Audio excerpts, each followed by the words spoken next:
नमस्ते दोस्तों, आशा है आप सब स्वस्थ और बहुत अच्छे होंगे। इस वीडियो में हम कुछ नए सीखेंगे। सभी प्रकार के जीनियस समस्या के समाधान के लिए सुनियोजित पहल अपनाते हैं। गणितज्ञ, भौतिक शास्त्री, डॉक्टर, मैकेनिक और दूसरे व्यवसायों से जुड़े लोग स्वयं को समस्या के आगे इस तरह नहीं छोड़ देते।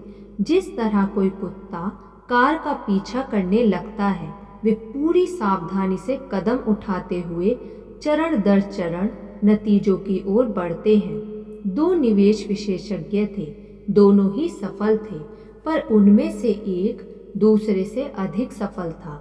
यह पता चला कि दोनों के पास अपने व ग्राहकों के लिए बेहतर निवेश करने की वर्षों की विशेषज्ञता थी, पर अधिक सफल सलाहकार ने अनिवार्य प्रश्नों की चेकलिस्ट विकसित कर ली थी, जिसके अनुसार ही वह तय करता था कि किसी निवेश परियोजना पर कोई फैसला लेना है या नहीं।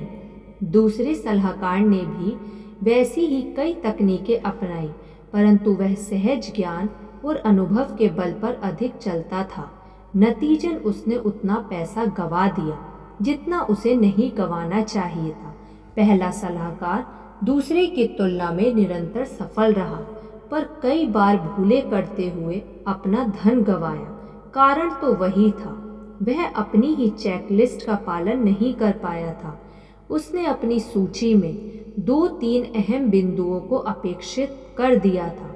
जब वह अपनी सूची पर दोबारा एकाग्र होकर काम करने लगा, तो उसकी दशा में निरंतर सुधार होने लगा।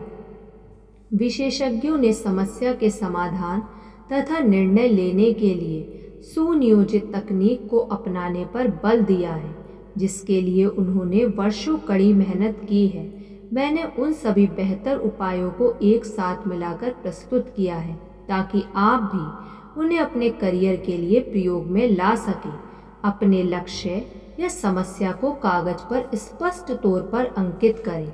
अगर आप किसी दल के साथ काम कर रहे हैं, तो उसे इस तरह लिखें ताकि सब देख सकें, वे उसे देखकर सहमत हो सकें कि वह समस्या की असली परिभाषा है। कहते हैं कि रोग का असली निदान ही उसका आधा इलाज होता है। व्यवसाय में आपको समस्या की उचित परिभाषा का पता होगा, तो समाधान को सामने आते देर नहीं लगेगी। जब भी समस्या या लक्ष्य को सही तरह से परिभाषित करें, तो स्वयं से पूछें, इसके अलावा और क्या समस्या है।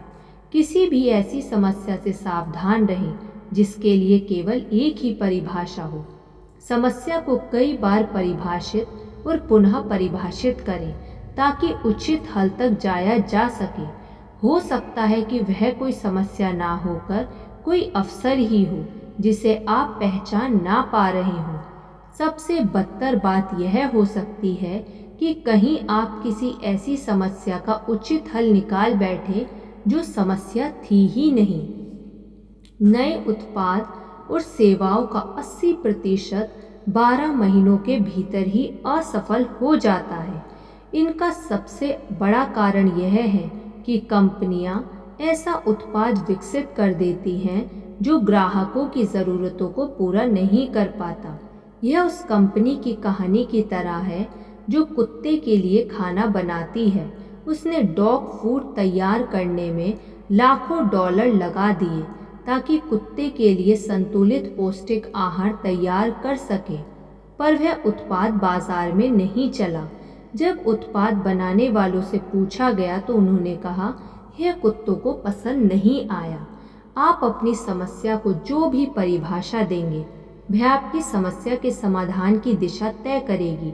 अगर आपकी समस्या की परिभाषा गलत है, तो आपका समाधान भी सही तरह से काम नहीं करेगा।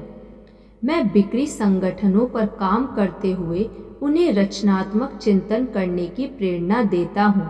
लगभग हर मामले में सबसे बड़ी परेशानी यही होती है कि माल नहीं बिक रहा। मैं पहला सवाल यही पूछता हूँ, समस्या क्या है? समस्या की पहली परिभाषा लगभग यही होती है, हमारा माल नहीं बिक रहा। इसके अतिरिक्त क्या समस्या है? हम नए ग्राहकों को अपनी ओर आकर्षित नहीं कर पा रहे हैं। इसके अतिरिक्त क्या समस्या है? जो ग्राहक आकर्षित हैं वे अधिक माल नहीं ले रहे, इससे अतिरिक्त क्या समस्या है?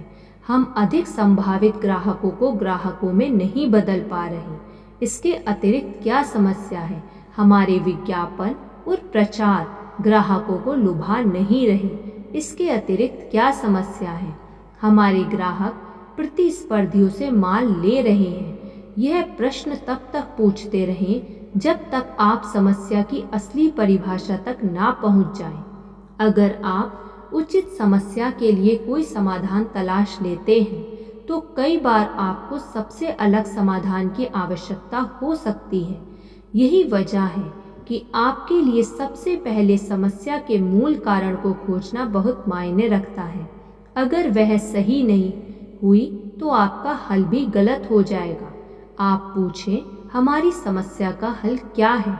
आपके सामने जो भी उत्तर आए उसके बाद स्वयं से पूछें, इसके अतिरिक्त क्या हल है? ऐसी समस्या से सावधान रहें जो केवल एक ही हल रखती हो। आपके द्वारा संभावित हलों की संख्या का आपके अंतिम समाधान की गुणवत्ता से गहरा नाता है। अक्सर दो अलग दिखने वाले विचारों के मेल से भी सटीक समाधान सामने आ जाता है जो आपके व्यवसाय की दिशा बदल सकता है। धन्यवाद। आपको ये वीडियो कैसी लगी कमेंट करके ज़रूर बताइएगा। यदि आपने अभी तक इस चैनल को सब्सक्राइब नहीं किया तो सब्सक्राइब कर लीजिए और इस वीडियो को लाइक कर दीजिए। धन्यवाद।